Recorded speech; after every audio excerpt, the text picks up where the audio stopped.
All right, here we go. Beautiful Monday morning. Weekend's over. We're ready to get back to work. Got a big week ahead. Federal Reserve meeting kicking off this week. That's the talk of the town. Two-day meeting starts on Tuesday. Fed Chairman Powell will speak Wednesday afternoon.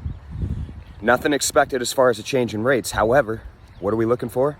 Well, just like last time, we're looking for any change in policy, Federal Reserve stance on as to when they may change that policy. Sooner, later.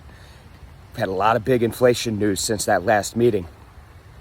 A lot of traders curious to know, does that impact their decision on keeping rates low to 2023, or do they move that timeline forward?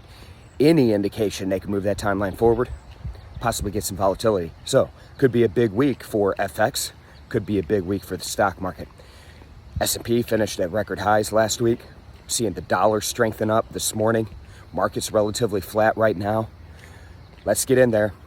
Let's have a great week. You've still got a couple more days to sign up for that day trading FX boot camp that we're hosting next Tuesday on the 22nd. It's free, all-day event, virtual.